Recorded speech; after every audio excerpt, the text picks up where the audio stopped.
Today we're immersing ourselves into the spellbinding universe of Mind Over Magic by Sparkypants. Is this colony sim too complicated for newcomers, or am I just simply an idiot? So let's venture into the unknown to save our magic school from, well, myself.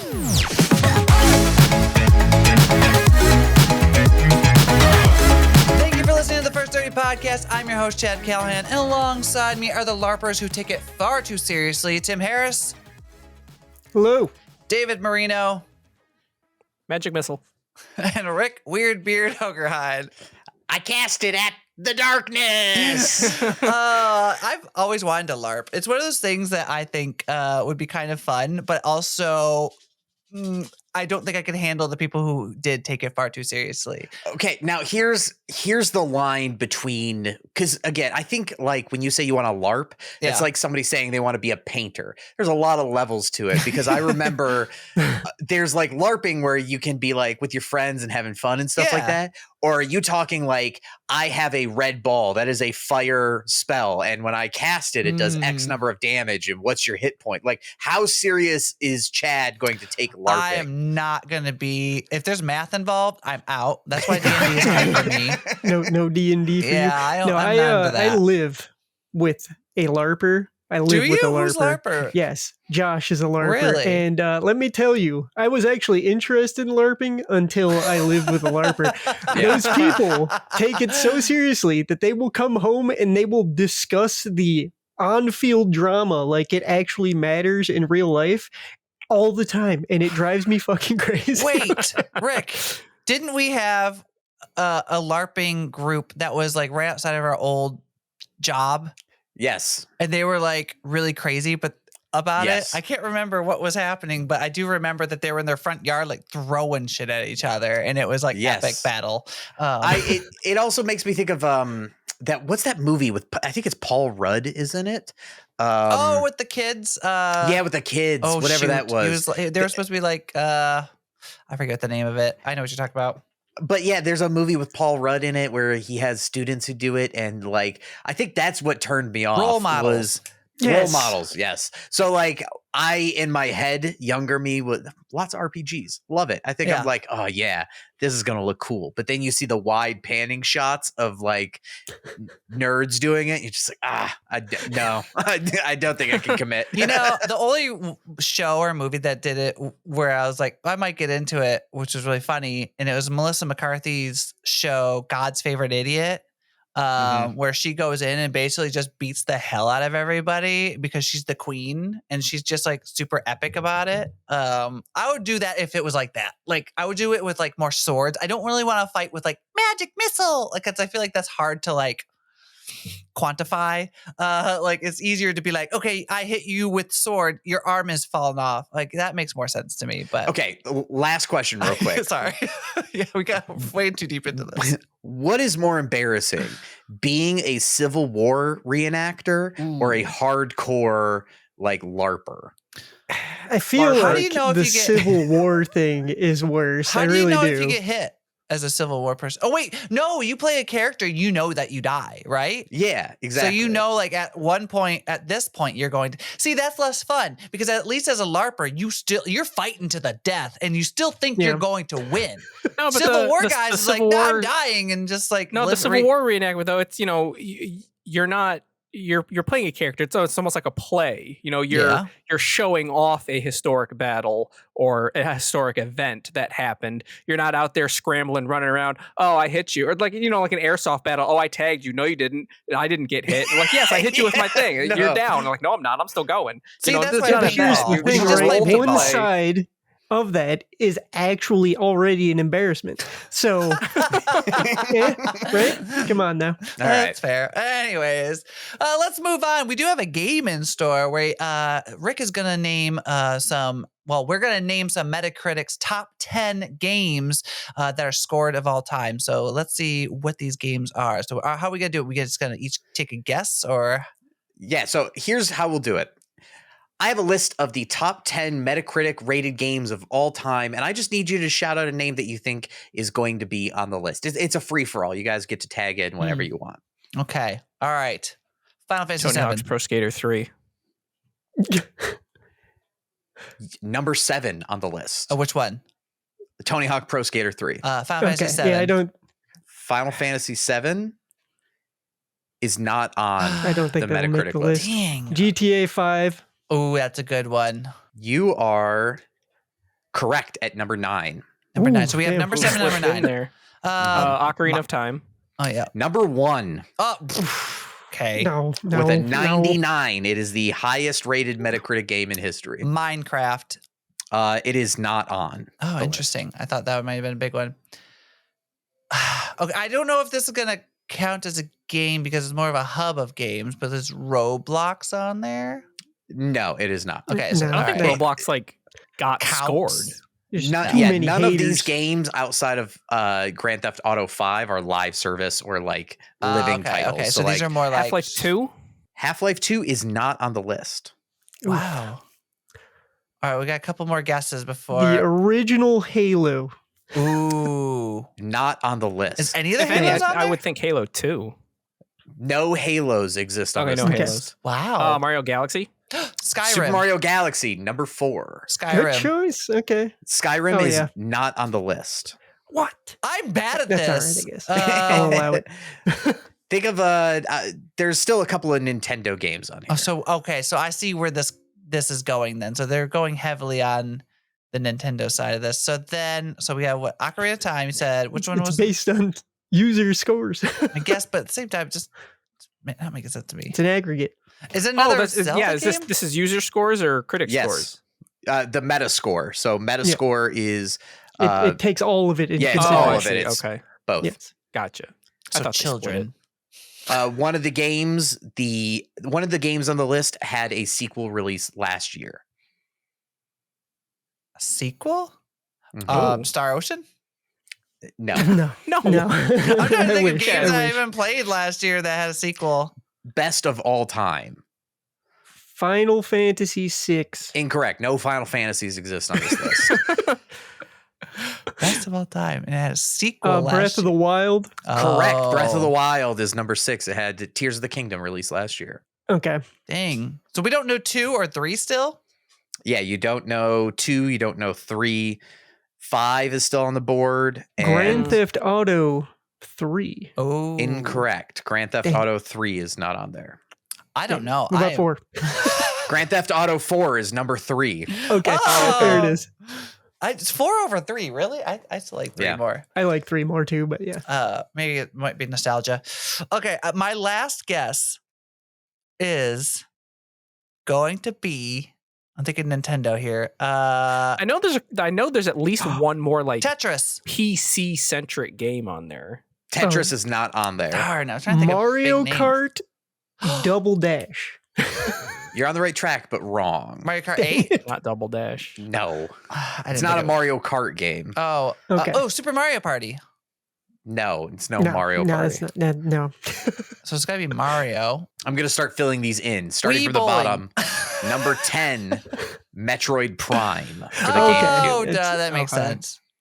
Number 9 was Grand Theft Auto 5. Number 8 was a cowboy game. Everybody played it. Oh, Red Dead Redemption. Oh, yeah. Part yeah. 2. 2, yes. Number 7, Tony Hawk's Pro Skater 3. Number 6, Breath of the Wild. Number 5, Super Mario Galaxy 2. Number Oh. 4 is Super Mario Galaxy. Oh, interesting. Okay. Number 3, Grand Theft Auto 4. Number 1 was Ocarina of Time. Any last guesses for number 2? It's got to be a Nintendo game. It is not. It's a Capcom game. Oh, Resident Evil. No. Street Fighter No. 2. Damn it. What else? I believe this is Capcom. I might be dumb. Mega Man? No. Oh. I don't know. Sad day. I'm running out of Capcom games. Castlevania? It's a Namco. It's a That's Sega Konami. Namco Never mind. game. Pac-Man. Released on the Dreamcast in 1999. Oh, is it Sonic Skies of Adventure? Arcadia? No. Power Stone? No. I don't know. It is Soul Calibur is number Oh, 2. duh. Okay. Soul Yeah. Calibur, really? See, I would have Soul never guessed that in a Calibur. 1,000 Soul Calibur years. 3 is one of the best games ever made. Out Okay, of I don't all know the if that's- fighting games, that's probably Soul the first one, but Calibur. Soul Calibur? Yeah, because again, Alright. remember these were graded like when they released. So when that released and got critic scores, Oh, was- ground. That's why. That's why hard Metroid Prime. It's not the Metroid Prime remake. It's the original for GameCube. Right. So like, I guess so. See, that's hard to do because like I don't remember some of these games, so I'm like I didn't care for Metroid Prime. I didn't really play GameCube at all. Well, so see, my brain that's the would thing never is go there. if you go to 11 to 20, you have games like Super Mario Odyssey, Halo, NFL 2K1, Half-Life 2, BioShock, GoldenEye 007. Like that's where all of a sudden that's where the list starts. Banger. Those are the real list. Yeah, there's a handful on there that makes sense, but yeah, I don't know. 1 through 10, that's like the pre-Game Awards show where they stuff all the offshoot stuff. Every one of those games, if one of those games is your favorite game right now, I can tell you sniff your own farts. It's okay. Like just you need to just be accepting of it. Fine, it's like, okay. There's nothing wrong with it. Yeah, it's just a little gross. Anyways, today we're playing a colony sim where you build up your school just to watch it fall apart right in front of your eyes. This is Mind Over Magic.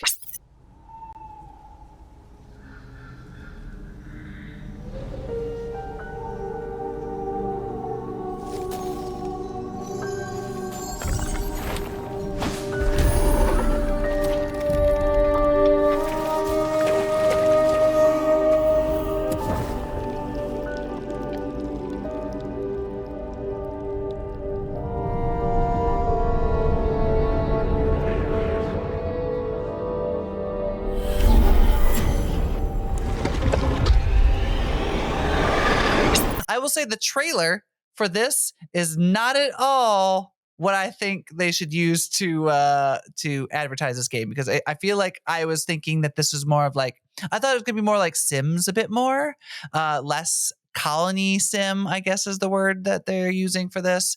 What'd you call it? Management system. Someone said that during the stream. It's like a resource management. Resource management. Thank you. Which is not what I was expecting. Like I've played games like StarCraft and things like that. So like that makes sense to me. This is like a step above that. Yeah, a little maybe bit. 2 steps above that. There's more micromanaging because it's a colony sim basically. Think RimWorld or Stonehearth in my opinion. So let's lay the groundwork for what this is. You are in charge of a wizard school and you have teachers, and the entire like big bad goal of the game is that there's like this evil mist pushing in on you, and you have to be able to collect resources and cast spells to push the mist back to reveal more land.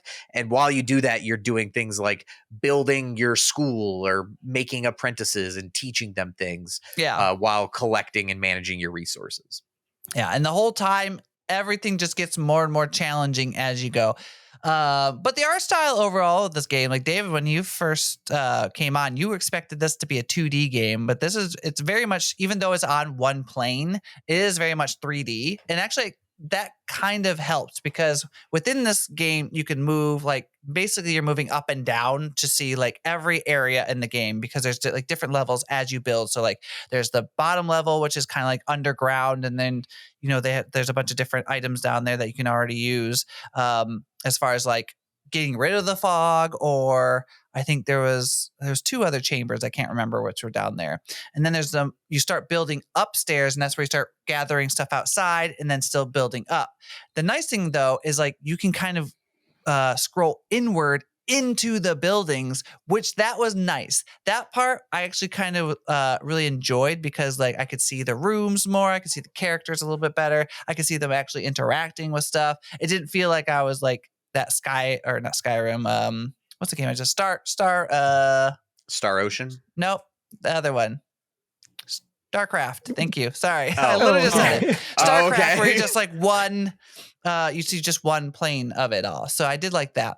The other thing that's nice, the one thing I didn't like about that though, is I can't like look at the side of things. For example, I didn't like the fact that like when I was building the houses, you can put stuff on like say the different planes, but you could still only look at it from the front of it. So it's kind of hard to gauge exactly where it is. They give you a grid, but still it was kind of like more cumbersome than like fun. To like explain it, I think it's like a Mario camera. You know how in like 2D Mario you can like go, there's depth to it, but you can't like turn the camera to look down the like track that Mario's running down. That's essentially the same kind of camera and building system here. It reminds me of Fallout Shelter, like the view. It's exactly what it reminds me of. I thought that's how the game was going to play. I thought we were going to be managing, like we'd build rooms, like specific rooms, like you would build a kitchen or build a bedroom or build a. You're forced to do that first. Yeah, but no, like you have free reign over what kind of room you build, give it certain properties, and then it can become several different type of rooms. Yeah, but overall, the art though is really fun. Like the cartoon style of it all. I think that's what really sold it to me on the trailer overall, was that I just liked the way that the characters looked. It was like very fun. It was like kind of kiddish. Like there was a lot of elements of this that was like very vibrant and colorful, and I loved that. And I liked all the little items in there as well. They're very fun to look at. It feels like a very magical world that you're in. Yeah. So I will say, as far as like the world overall, they do a really good job. Like they have like voodoo Frankenstein-y characters, and then they have like werewolves that you can kind of go into. We had like normal humans. Then you have like this little ghost person who doesn't need to sleep or eat or anything. Who's great. It's great. I don't know if that's because I played on easy mode. Which now realizing, thank God I didn't do the hard mode. Oh my God, no. no. We'd be here for hours just like trying to figure out how to play that game. But yeah, so like I do like the different elements that they have as far as like the characters in the world. I do kind of wish that they had more options at the beginning, because there's no customization of what the teachers look like, which to be fair, I get to a degree, but at the same time, I don't know why you couldn't. Why couldn't I give them customization? Like, there's no reason not to. It's not like I could be upset that they die, I guess, because I guess that is a possibility that these characters can die. But I don't know. It was, I just wish there was some customization in the game. I think you'll see more of that as it comes out. It was roll. It was just roll for a new character. Yeah, I didn't. Right. I think it had presets you just roll through, but it'll probably have more customization as it continues to develop, because it is still in early access. Maybe. Yeah, it is an early access game. I gotta point that out right away. The one thing that I will say though is that you kind of said it in that it's really hard to build atmosphere in games, I think. Like, it's hard to have a game that stands on its own two legs and looks and feels not like a copy of something else. So at the very least, I think they nailed that. Having customizable player options, it's whatever to me. You know, it's nice. It would be probably preferable to have, but that can be done. Whereas like fixing the underlying, the tone is weird on it or whatever, you can't fix that without having to like remake the entire game. Yeah, which they do. They do pretty good on the tone. Like overall, like if you want like vibes and feel like that, like Hogwartsy, but like super cartooned version of that, this has got it like in spades. So I'll give them that one for sure. Best part, in my opinion, is the day-night cycle. It is absolutely beautiful to look at all the little things moving around in the background during the night and the day, and like it just looks great. Yeah, or how the forest, the background forest gets like super spooky at night. Yeah, they have the eyes in the bushes and stuff like that kind of like freak out and like yellow eyes and scary. I love that. That was really cool. Now, like, what are some other games that we would want to compare this one to? Because I feel like we've not danced around it, but we've talked about in abstract. Oh, it's a resource manager. Oh, it's kind of, like magic-y stuff. Is there any other game that stands out where you're like, hey, if you like this game, you will also like this game? I can think of two off the top of my head. A little lesser known one called Stonehearth and RimWorld, for sure. If you enjoyed either one of those games, this has all of the exact same systems, but they're, made to work within this world, obviously. So yeah, it's a little bit different, but it's essentially the exact same thing. You make different rooms by placing certain things in them, and it'll give you bonuses to your conviction, as they call it in this game, so forth. So if you like those games, you'll love this one. Yeah. There was an old PSP game called What Did I Do to Deserve This, My Lord? And it was okay. It was like a dungeon builder. So like instead of building the school, you're building the dungeon, and you had to kind of carve out specific areas to manage your resources and make certain things grow, or have these two minions interact in order to make a stronger minion to defeat the heroes that are like delving into your dungeon. So it's got that real like micromanage. You have to make sure every aspect of it is just right in order to get the result you're looking for. Yeah. The other thing, the building, I made a joke about it, but it does remind me of The Sims, like being able to build the school because you click and drag. So it's like you make the walls and then you make the floor, and I'm sure you'll unlock like new kinds of floor later on, or like you can do column supports or all these other kinds of things. But the building itself is just like, it's that, or like not Terraria. Dragon Quest Builders. It's like a Minecraft-esque game, but like once you enclose a room, it's a room, and then you put a table in there, and all of a sudden it becomes a cafeteria. And it's the same thing here, to where the way you make rooms is, and that was another interesting thing. Like one of the mechanics in this game for rooms is, only this type of room can be built this way, meaning like there could be no other rooms below it or next to it. It has to be the highest room to be able to get it. The systems in this title are scary because of how much is really kind of there. Yeah, and we'll get into it a little bit later, but there are so many. Like, I was just through the tutorial, right? So playing through this tutorial, I was like, okay, I'm getting it. Okay, resource gathering. I'm getting, okay, I need to start building. Oh, I need to make sure we get more students and stuff like that. I get it. But there was a point where I was like, oh, it's still teaching me new things. Oh no, there's another new thing I have to keep in mind. Oh, now I have a new thing, and now there's a separate mechanic because now I have new students, and now I have to make sure that they're cool. And then it goes on and on and on. Like, so there was like this building, and I think at a certain level, there's a point where like mechanics stop being fun and they're just like, give me anxiety. And I don't know where that level is going to be. I think I was like hitting it. I'm really hoping that I was near the end of the tutorial and there was no more like crazy mechanics. I doubt that. I don't think you were. There's a lot of depth here. Because like started raining. I think you're just scratching the surface. Oh yeah. Well, every time. Well, that was just it. Like every time, in the little actions thing, it was like new tutorial, like read about this thing, and like you click that and read it, like, okay, here's a new mechanic, and like that immediately just forked off into at least two other things that you had to worry about. Like every time we read a new tutorial, it was like boom, like, and then this will interact with this mechanic. It's like, oh, okay, we'll learn about that one later, and then you learn about that one. It's like, oh, and like these two things will affect this. It's like, okay, can I just build my house first? Like, I know.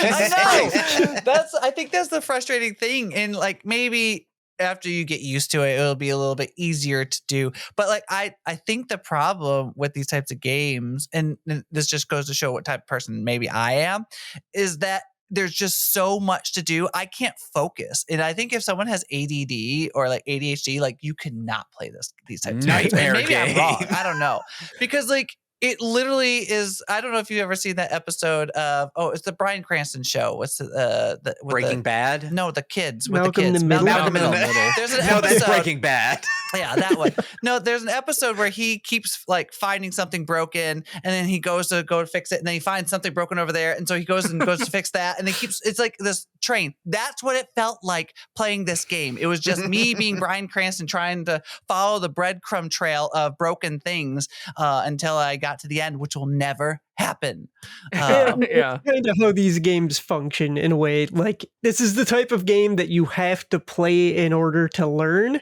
So the first playthrough is going to be semi-rough to a point because you have to learn the mechanics as you're going. But the second playthrough you do, it's going to be much simpler because you're going to know all the mechanics and you're going to be able to do your own thing and just kind of, pick and choose what you want to work on as opposed to trying to figure out how to make everything work. Yeah. It gets better, but it does take time.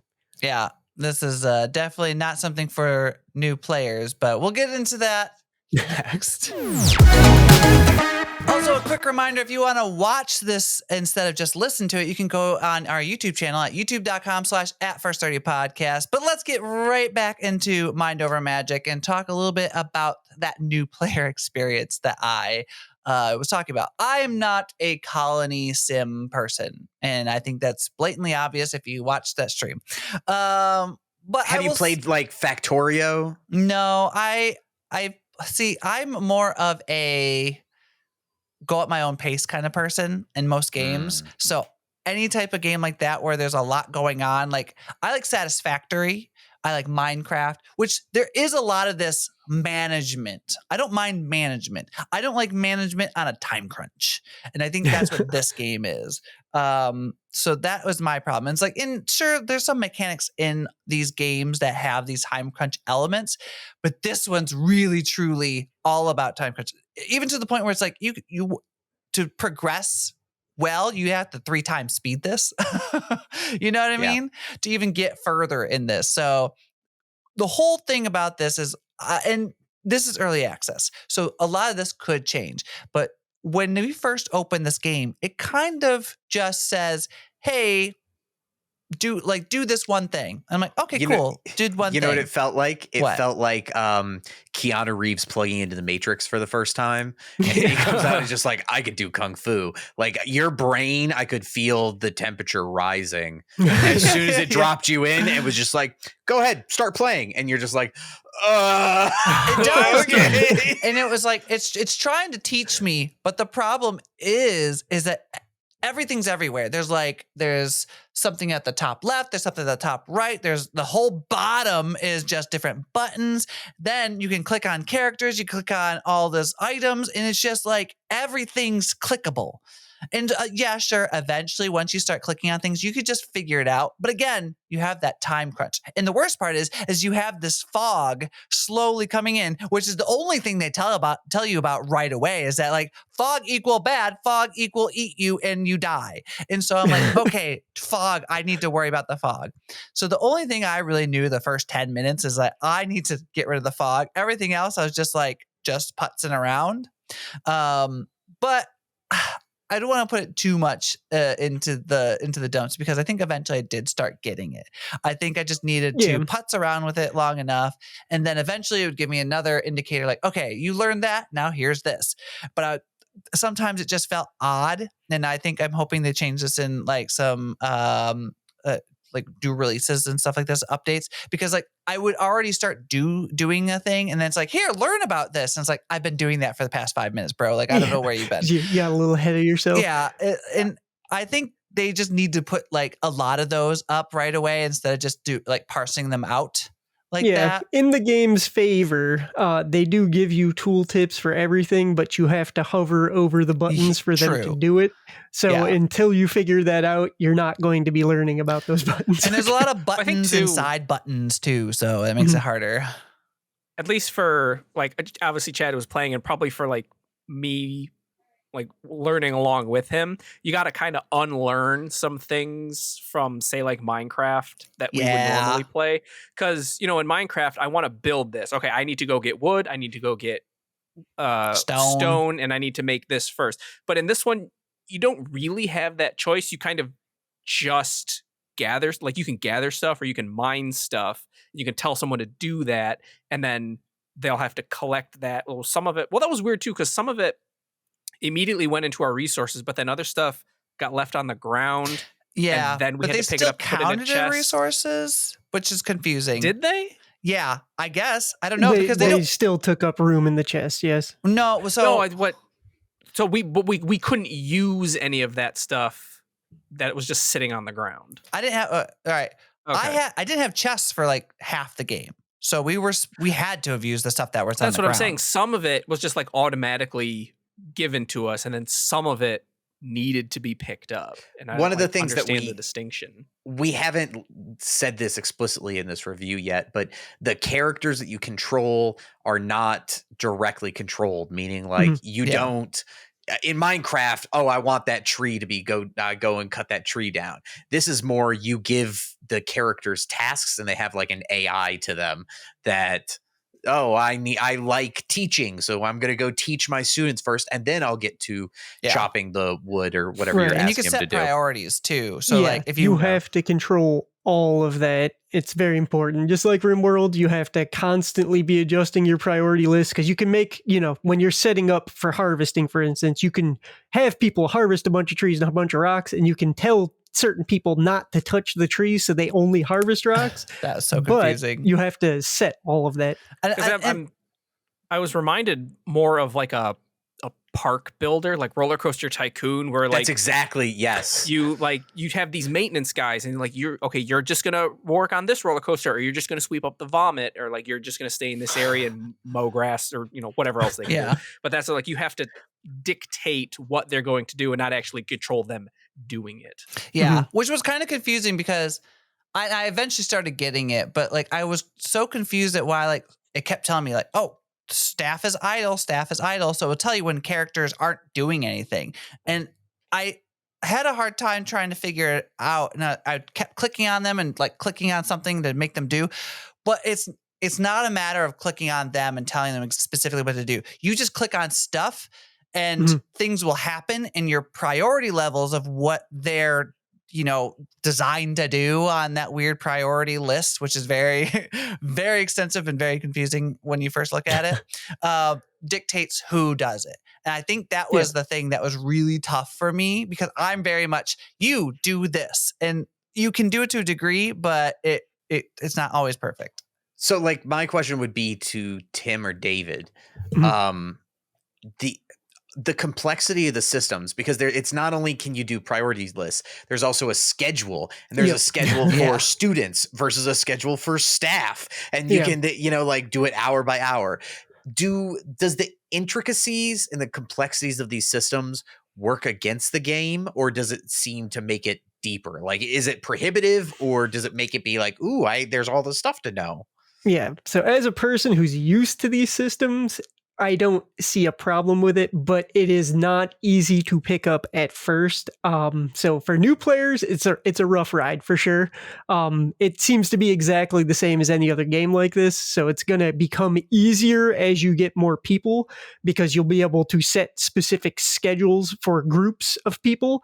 And then you'll have a group of people who's specifically doing these tasks, and there's a group of people that's specifically doing these tasks. But until you get to that point where you don't have to sit there and micromanage every single person, it's a pain in the ass. Yeah. And I think too, at least right now, it's not so much that the systems are detrimental to the game. It's that there's so much just on the screen that you don't need to worry about right away, like the task list or that schedule. But like you can still interact with it. You can pull that up and like, oh God, what's this? I have no idea. Like, okay, we'll put that away for now. But like that's still going to be in your head. Be like, well, this isn't happening. What am I not doing right? And then you're clicking around trying to find like the next step to get something to happen. And the tutorials do help with that, even though they're just basically text box that tell you what you need to do for something to happen. Yeah. And I get like in a game like this, having an interactive, like, okay, pause the game, click on this and move it over here. To like, that's going to take up way too much time with hours. As much as there is to do. But just having a lot of, I don't want to say unnecessary, because it's going to become necessary, but just a bunch of stuff up front that's presented to you is very overwhelming for someone like just coming into not only this game, but like this type of game. Yeah. Yeah, I hear you hesitantly saying like someone like Chad is what I hear you wanting to say. No, even because when we first started playing, I was full on with like this is Fallout Shelter, this is The Sims, this is something like, I'm trying to think of another, because I've played other 2D games, like a park builder, Jurassic World. Terraria is even kind of in there. Terraria, great example. Terraria, and then like Chad started playing. There's all these text boxes and like new things are coming up. I'm like, oh, now I have to worry about the rain. Yeah, like, when the rain came out, configurations that I have to worry about in order to turn them into a useful purpose. I'm like, this game is way out of my league now. I have no idea what's going on. Yeah. Not only do you build it once, you have to repair it, and then you have to worry about where it's at. And some things can't be repaired. It's just it's a lot. But you have to worry about the structural integrity. Like they have to be accessible. Like you have to properly supported. Floor. Yeah, I'm used to properly Minecraft. Supported. I'm so used to no physics whatsoever. Like the only thing having physics I want the is sand and chandelier gravel. floating in my house. Just take out the blocks underneath it. Done, easy peasy. Yeah. The one thing I'm gonna get into my grievance, unless there's anything else that we specifically want to talk about, but the biggest grievance, and I think Rick, you even pointed it out, is this is a game about a magic school. And despite it being the tone and the characters and like the way that they move stuff, it doesn't really feel like a wizarding school whatsoever. Like outside of them, like making wands and like teaching magic, it doesn't feel like what I was hoping. I was really hoping for like that, like Harry Potter experience in this, and I don't get that. And I think it's probably the nature of this game, probably more so than anything that's really going to be like, oh, if you really want a lot of magic in this game, this isn't going to be for you. It's more of just like, and the worst part is there's cool magic things happening, but you're so distracted doing 1,000 other things, you can't really focus on the cool magic things happening. So you're like, let me pick some berries over here or chop down some wood. And then there's like someone like literally like fighting a rat with like a laser from their wand, but you're missing that. Like, I don't know. It's just kind of like a little bit of a bummer on my end as far as like the magic. But Rick, you mentioned it earlier. Do you have any thoughts to go on with that? Yeah, I think you would probably get more of it later in the game. I hope so. But that comes back to my grievance, right? I always put my like game designer hat on of there's just so much that you have to do and get to or get through to be able to get to the cool stuff. That like you're alienating, I think, a lot of people in that first hour and a half of just drinking out of the fire hose. I mean, that's what it is. Like, it's just literally baptized by fire, really. Yeah, like dog, and it's crazy because with the fog moving in, you have a set period of like time. Yeah. So you could die if you don't figure out what you're doing, and just have the fog close in on you. Like, again, I think that this is a smart person game, and I enjoy smart people games. Like, there's a lot of them that are fun. But like one of the nice things about a game like Factorio is that it's like I would use a comparison of Factorio is an Apple product, and then this game is like a Windows PC. Like, the strength of Windows is that it's so customizable and there's so many rad things that you can do with it, but you have to know what you're doing. Like, it takes a lot of poking and building, whereas an Apple thing is like out of the box, you go, ooh, cool, this is fun. A lot of intuition in those. Yeah, so like I feel like that's the difference, is that this is right now as it stands in an early access build, just very customizable, very deep. There's like a massive skill tree. You can set the jank level in building roofs, which is the wonk, which is like what a crazy slider and concept to have in the game. I think that's amazing, but it's still one of those things where you're like, how often do I defrag my hard drive and then connect the DNS? And like, you get into the deep systems, you're just like, dog, I just want to hit power and be able to go on the internet, right? Like, that's the difference, I think, here. No, I feel you. I'll take that analogy one step further, because I think this is even more complex than like a Windows PC. This is like building a Linux distro. This is you are like managing and handling every little thing that you could possibly do to build the school. And you want to hear something mind-blowing that I like learned in between while we were doing this and recording this? That under school that you can like unlock later, that's like a whole other turn-based RPG. That's like, that's like a second game after you've built your school and like you're kind of like self-sustaining with that. The other portion is like a different type of game. Oh yeah, there's like a dungeon crawler mechanics. Part. Yeah. It's like you have to send students down there to like fight monsters, and like you actually have to do battle with magic spells and everything. I want that part. Give me that game. Crazy. Skip the stupid part. Like, give me the option to just do that part. How about that? I would love that. So, I mean, that's like the biggest indictment, I think, than anything else, is that, again, you have to do all this other stuff. And a person who's just picking this game up because of good reviews or whatever and doesn't know much, they would never get to that. Never. They wouldn't even know that it exists. They saw the button early on and they just were like, I don't know. I spent 6 hours trying to determine peak roof status, and I just never got to it. Oh, yeah. Tim, do you have any grievances you'd like to add on? Honestly, the only thing I would add on is I don't disagree, because like this is a me type of game, 100%. All those stupid little systems that take 500 years to learn, like this is all 100% me. I love micromanagement. I'm a big fan, but like all of these games have the same issue, and everyone's brought it up like 10 times already. They are terrible at onboarding new players, and I think that the people who make these games really need to think out their tutorial process better than they do. I don't know how one can take all of these systems and make them easier to digest right off the top of my head, but that's something that someone needs to figure out, and I think that will be perfect for getting people into these kind of games. All right, I'll volunteer myself to go to all these devs, right?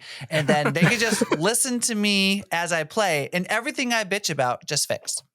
Yeah, exactly. Boom. Yeah, solved. easy. I am a very easy person to I'm all about intuition, and if it doesn't feel intuitive to me, I'm out.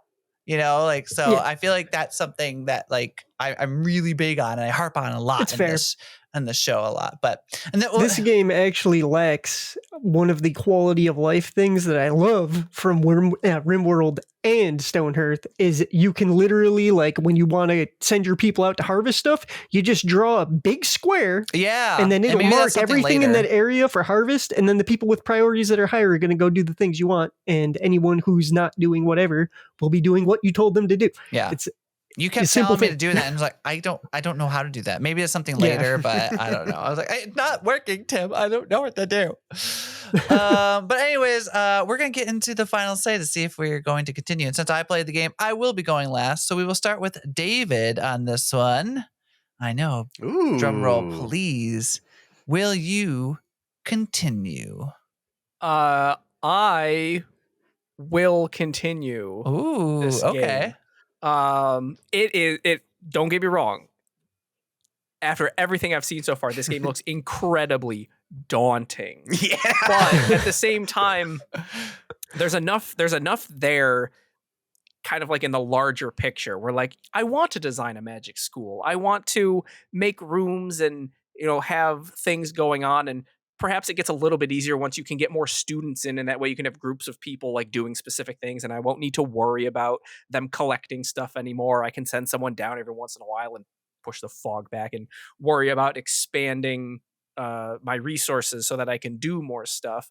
And the beginning does seem like there's a lot that you need to worry about, but I can see a path to compartmentalizing all of that stuff. So I would like to see. Plus, I want to see what this dungeon crawler looks like. I want to get to a point where I can see like this other half of the game. So yeah, I would definitely play more of this. All right. I was curious because I was like, ooh, I'm on the fence because this does seem like a David game, but I wasn't sure with what you were saying. So, all right, Rick, will you continue? I am on the fence as well because I could feel periods where like my brain was lighting up and it was like, ooh, I like it. Ooh, piece of candy. Ooh, yeah. Ooh, piece of candy. Like little things would pop up there. But like, dog, we got to be honest. I think I've said this exact same thing before. I have a daughter. I have a wife. I like sunshine every once in a while. I don't know if I can commit to it because I feel like this will take, once you're in, you're just like, doing it, you know what I mean? Like it's that Factorio grind to where it's 1% more efficient, or like, oh, I can fix this up a little bit better. I just don't have the time, I think, to not blue balls myself in like doing it and being like, oh, it could be so much better, but I don't have time to fix it. I think I just have to say no to the heroine that is this game, and like I'll watch YouTube playthroughs and let it be somebody else's, like problem. It seems like a streamer game for sure. Tim, will you continue? I think we all know your answer. Oh yeah, unsurprisingly, this one, big time. I would continue this. Colony Builders, I'm a big fan of, and this has all the usual systems right up front. And then it's got that dungeon crawler element that David was talking about, and all of that combined makes me very interested because I already like these kinds of games. I don't mind the heaviness of it, I guess we can call it, because like I have already taken my licks and like I grasp the systems for the most part. Like it's a lot harder to get across to people when you're watching them play, especially when you don't know what buttons do what necessarily. Yeah. But like I understand these kind of games and I very much enjoy them. Like there's a certain sense of accomplishment that comes with figuring one of these games out and like really getting under the hood and like min-maxing it. Yeah. This or something like CK3, like it's a big ask up front, but like once you figure everything out, it's real nice. And like this just looks like it has everything I want, and it's only $25. So yeah, it's cheap. Absolutely would continue. All right, we've got 2 continues and a would continue if I had wanted to get rid of my life. If I had a time turner, if I was able to do that, then I'd do it. Okay, Hermione. All right, would I continue? The player of the game. I kind of want to say I would try. I don't think. There's a lot of things in this game that I found really fun. I really liked building, even though it was a little frustrating at times. But once I kind of understood what was being asked of me, I kind of really liked that. I'm really curious about this RPG, like dungeon crawler aspect. So I just wish that there was a lesser step. To be fair, I played the easy level, the easy mode. There's a harder mode, and I was overwhelmed at easy.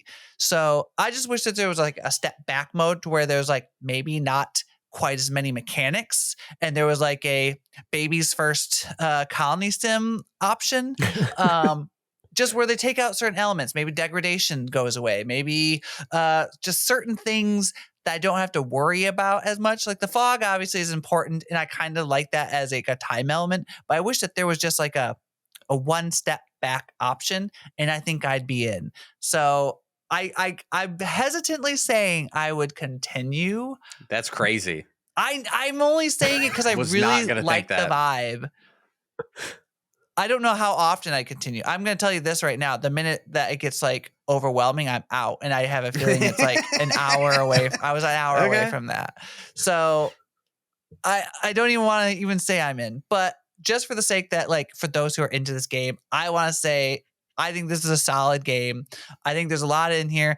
I do think that since it's early access, I beg the devs to like really think about like that new player experience, because I struggled. Watch the stream and see how I fared and just learn from that, because I think we had a lot of conversations in there that would be really helpful for you. But overall, I think it's a good game. So I'm going to say I will continue only for the fact that I think that it seems interesting.